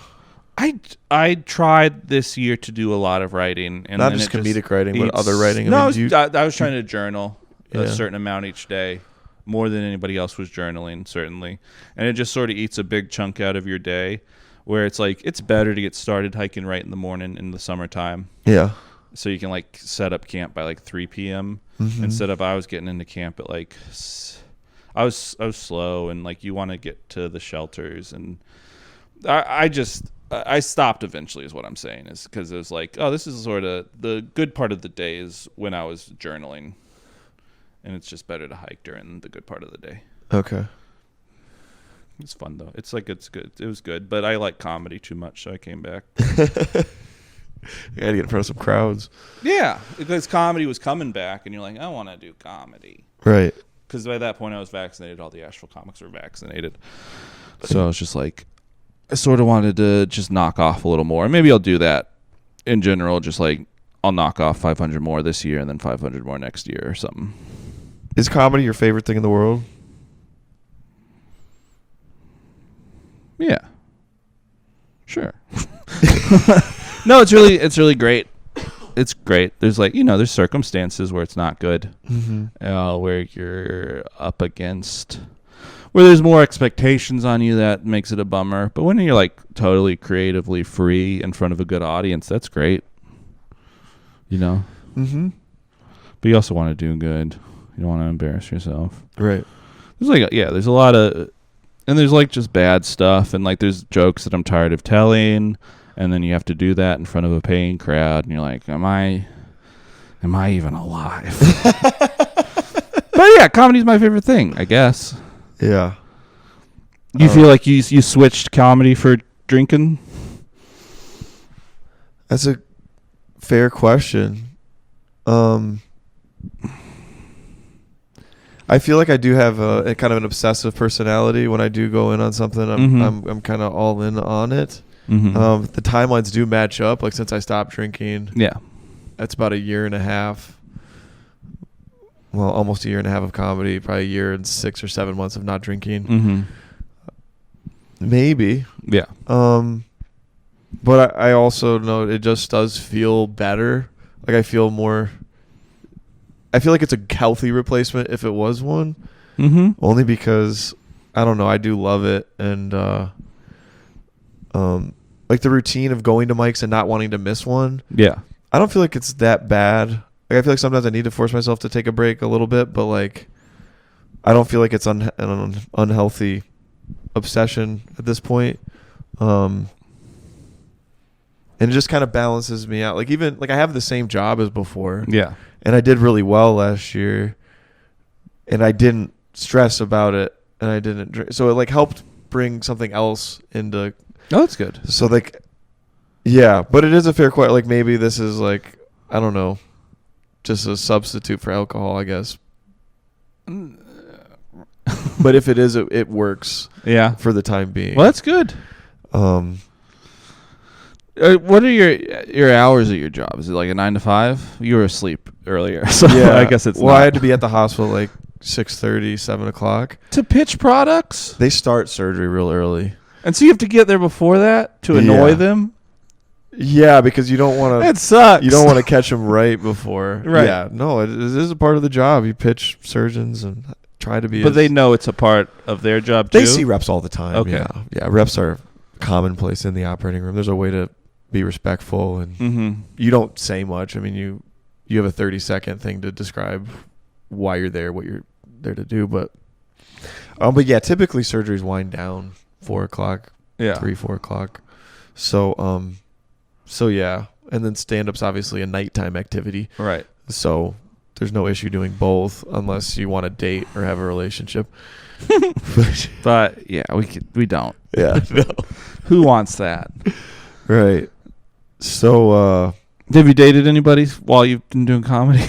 A little bit here and there. Bit. Not anything worth not nobody long term exclusively or anything. Yeah. But yeah, it's just kind of making time for it, I guess. And I feel like I haven't really met the right person yet. For sure. But what about you? Have you met anybody since doing stand up that Yeah, I've met a lot of people. I've been doing it for 14 years. Yeah. So I met. You had the girlfriend in Atlanta. I had a girlfriend in Atlanta. I had a girlfriend here for a year and a half. In this chunk of time, she broke up with me right before the pandemic. So a year and a half before that is when we dated. Mm-hmm. Yeah, I've dated, but it is a challenge. Because you want to be doing as much work as everybody else on comedy. You want to be as serious about it as the other people are as serious. That's why the pandemic was nice for so many comics, is because nobody was working, and so everybody sort of felt, oh, we all get to take a break, and no one's like pulling ahead. Right. Right. Same goes with dating, unfortunately, where you're like, people are pulling ahead, and I can't date. Which is, you know. You said people were pulling ahead in dating too? No. In terms of like, if I'm dating somebody, I might be skipping 2 mics a week in Atlanta. Oh, sure. And then other people are doing those 2 mics. Right. And I'm not. Right. So they're getting 2 mics better. When you were in Atlanta, were you hitting mics every night of the week? Like maybe not. Maybe not Friday. There's different. Friday and Saturday in cities don't have a lot of mics because that's when the shows are. Right. So, but there's like an afternoon mic on Saturday, and then I do Sunday, Saturday, Sunday, Tuesday, Wednesday, Thursday. Because Monday night Star Bar. Did you ever go to Star Bar? No, not yet. And Star Bar is like an open mic, but it's also like the best show in town. And you have to call ahead to get a spot, and you don't necessarily get a spot, and you have to be good to get a spot. I gotcha. And so like there was no mics on Monday nights either in Atlanta. But I tried to get up, 7 times a week maybe. 7 times a week? Maybe. Like the nights where there were 2 mics to be done, then I would do those. Not always though. Yeah. But that's like full-time comedy. That's like not, I say I'm doing comedy, but I'm not. Like that's a full slate, I would imagine. Yeah, but there's other ways to like get the time in. Like you can get it in on the writing side. Yeah. Right. It's not all the minutes you spend on stage. There's also the writing aspect that has to be put in place, and that can compensate when you're in a place where you can't do a lot of stage time. You can still be writing jokes. How long had you been doing it before you kind of felt confident in your own abilities and your own, like, who you were as a comic? That's one of those things you look back on and you're like, oh, I thought it was good then and I wasn't. So I feel like I'm good now, and maybe I'll look back and I'll go, I wasn't. I just get a lot of positive reinforcement because I'm fun for comedians to watch, and comedians laugh at me. But if the comedians weren't in the room and there was as many audience, if the comedians were replaced by audience members, I don't know if I'd be doing as good, because I'm a little, what's the word? Not everybody's taste. not every, just I'm a delicacy. You're And it's not for everybody. And it's especially not for audiences. But comedians like it, and the comedians understand where the funny spots are. Mm-hmm. And audiences usually like it, but it takes more of an understanding of the craft to get to meet the audiences where they are, to get them to where I would like them to be. Mm-hmm. Yeah, I think that can be tricky if you're doing so many mics for comics. Like, you kind of learn to make them laugh. Yeah. And sometimes they'll laugh at savage shit that, like, an audience. Right, and that doesn't mean the comedy's bad or anything. Uh-huh. But I would. It's stuff that I'm learning all the time, and like I do have a nice 20-minute act. I have like a cohesive 20 minutes that can go in front of like a regular audience and get them there, and the jokes are good. And you've seen it. That's what you saw me do at Doolittle's, right? It is like 20 minutes of enjoyed that. Sort of weird stuff, but it still gets them there. Yeah. And so my New Year's resolution was to retire that 20 minutes locally, so I won't be doing it in Asheville anymore as a feature set. Okay. But I'll still do it on the road. I'm not dumb. Yeah. And I'm going to try to work on a new 20 minutes this year. Okay.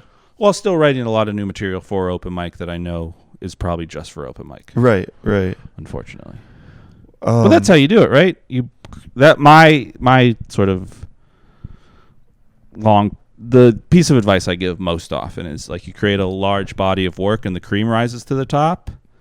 And so I think it's okay that I do new open mic material. I do new material at open mic every week because I'll figure out what works every time.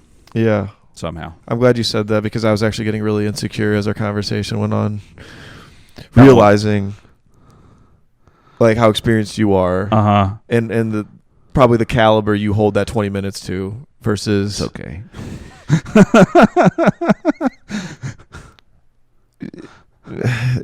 Versus like what we're about to do with this open. Like I have no confidence in what I'm about to do. Yeah, and I like to write new stuff. I mean, I just have ideas I want to try, and that's kind of like I like to write new stuff, and that's one of the reasons I like the open mics is like you can write new stuff and have fun with it. Mm-hmm.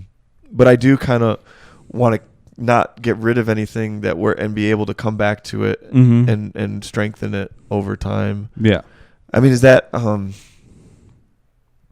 I don't think I could just work on the same joke for like 6 weeks in a row at every mic. Like I would want to like work on it a few mics in a row, pause, come back to it later. No, that's what new comics should do. Yeah. I remember when I started doing Coffee Underground, I had maybe 10 minutes, and I would do 5 minutes one week, and you do the other 5 minutes the next week, and then you do 5, and you get tired of it. And what initially a lot of the comedians liked about me is I wouldn't do material, which was like bad. It was positive feedback, but it like hindered my growth as somebody who should have tried to build their act. But now I have this other skill set where I am good at sort of crowd stuff. I don't do it. It's sort of baked in now. Mm-hmm. Where I can sort of just respond to external stimuli, but I'm not doing my whole act as crowd work. But I was like letting the C word fly a lot when I was a kid. Yeah. When I was 22. Uh-huh. And in retrospect, you sort of grimace. But it sort of got me to a spot where I'm sort of not. I still get in fights with the audience members, but I'm not calling women the C word just for fun anymore. Oh wait, you would not just have the C word in the joke. I've been calling women C words. Oh my God. It was bad, dude. And now I've gotten to a place where I'm don't do that. And I'll still like, I don't know if I've gotten in any fights post-pandemic. I'm sure I have. Not like physical fight, but like I made somebody very mad at Chris's mic at the pub. I just dig in because it doesn't occur to me that they don't understand that it's theater. Yeah, it's not personal. It's not. It's sort of. I'm trying to make somebody's. You know what? I lose some self-control on stage in terms of that. Like I made a guy tried to fight me at Ginger's Revenge, which is in Asheville on Thursday night. Not this Thursday, but a few months ago, I got in I just started doing a riff about dead dogs, and I was obviously talking about his dogs. But he's getting a little upset. His wife's back is turned to me. She starts to cry, and then that makes he thinks I'm the one who's making her cry. Now, my theory is that he gets this way a lot, and she starts to tear up because she doesn't like to see him get this way. But he's sort of thinking I'm making her cry, when really it's him making her cry. So it just escalates. But I'm not. So you're debating this. I'm not breaking the root character. of her crying. I'm not. No. I wouldn't. I just kept digging in on like the dead dog riffs. Yeah. But I'm not breaking at all. Right. I'm not going, hey man, this is just a joke. I'm just saying, and then going back into the riff. I'm just hoping if the riff gets deep enough, he'll understand that it's a riff. Yeah. He is not getting it. No. And then he gets in my face, and I just I don't want anybody to get hurt. I don't want to get hurt. I put away the mic. And then when I get off stage, I go, it's a fucking joke, you piece of shit. But up until then, I'm like, he'll get it. Yeah. Why would anybody talk about dead dogs this much? Yeah.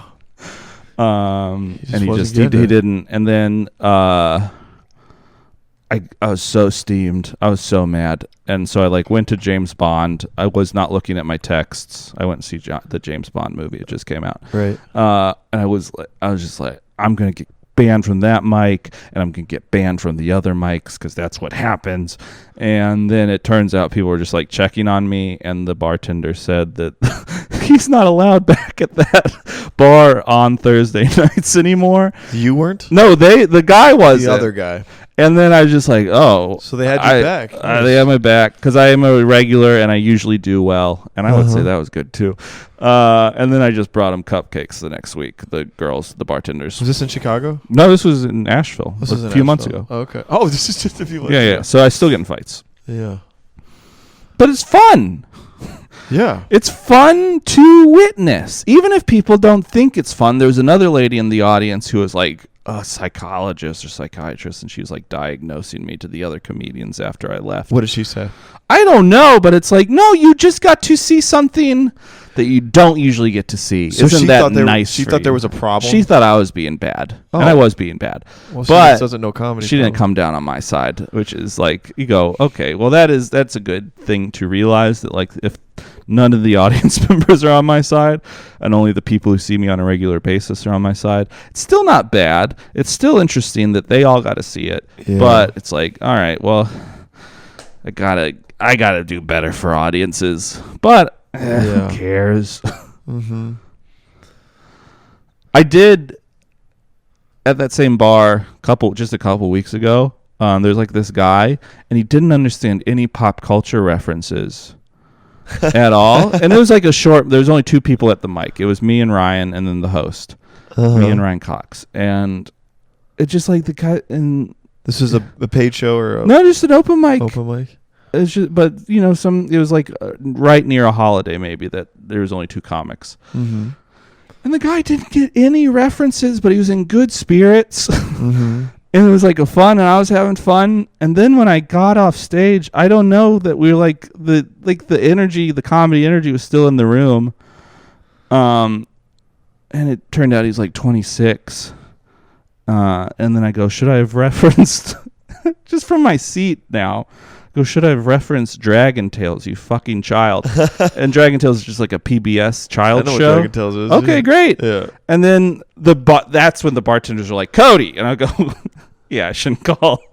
It's because I was off stage. You shouldn't call somebody a fucking child. You you just shouted this to him? Yeah, it turns out he was just from Europe. That's why he didn't get any other references. But I called him a fuck. I was I was still in the comedy energy. I'm sorry.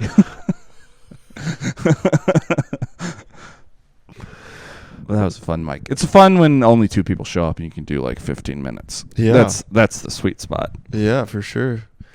I was at a bar in a mic in art or Columbia art bar, and somebody called me a rapist. Oh no! After I was on stage. Well, I didn't have a good set, and I did a joke about shooting a hooker in the face, and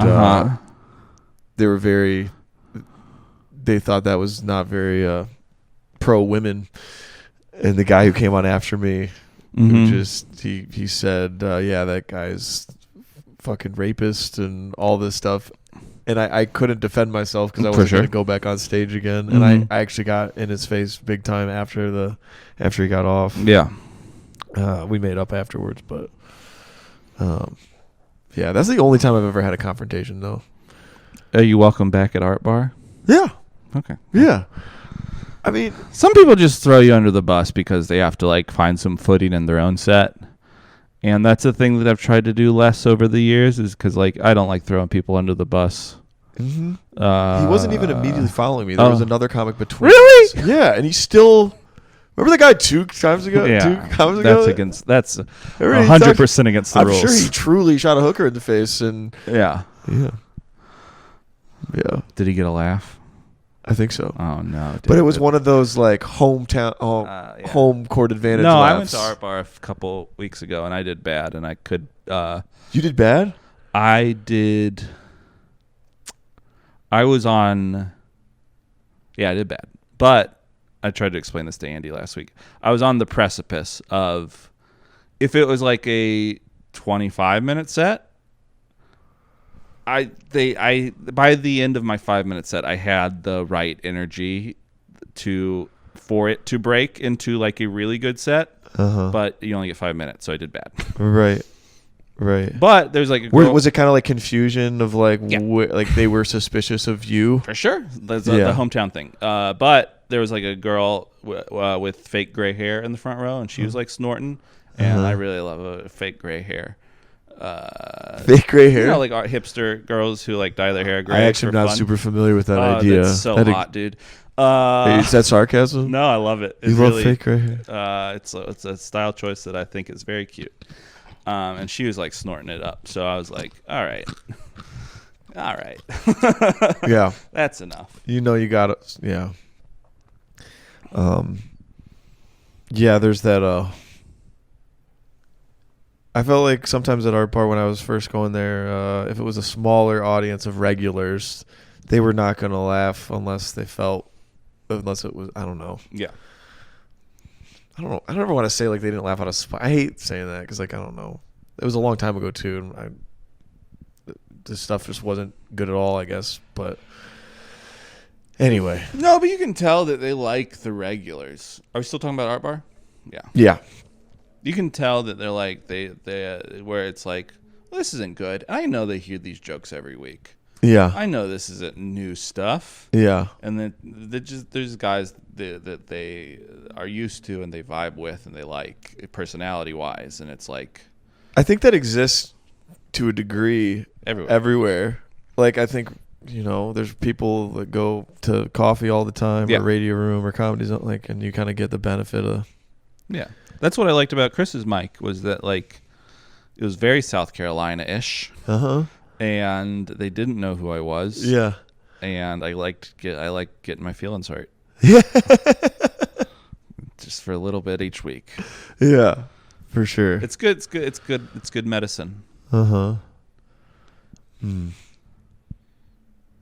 So we're actually almost at 2 hours, and we. Oh no! It's 6:36. No one wants to watch two. It's 6:36. I gotta go sign up, David. Yeah, we gotta go sign up. All right. What's your biggest regret in life? My biggest regret in life. I should have stayed in Chicago. You should have stayed in Chicago. Yeah, of course. All right. Well, dude, this is awesome, man. Thanks for doing it. Thank you for having me. Hopefully, you don't regret it horribly. No, I think it's good. No. All right. Good deal, I don't man. think anybody's gonna watch the 2 hours before I get to the sad part. I hope they don't. I confessed to drug use on here. And I'm pretty sure not a lot of people knew about it. Yeah. Well, it'll be you get numbers on here, right? Like 100 views? Yeah, it's about 150 people. That's great. At least click on it. Hell yeah. Between Spotify and YouTube, so. Hell yeah. All right. We can clip the embarrassing parts. Nope. I mean, highlight Keep it in. I mean, no, clip them and highlight them. Do the one where I say I'm good with women. Or where I say I love women.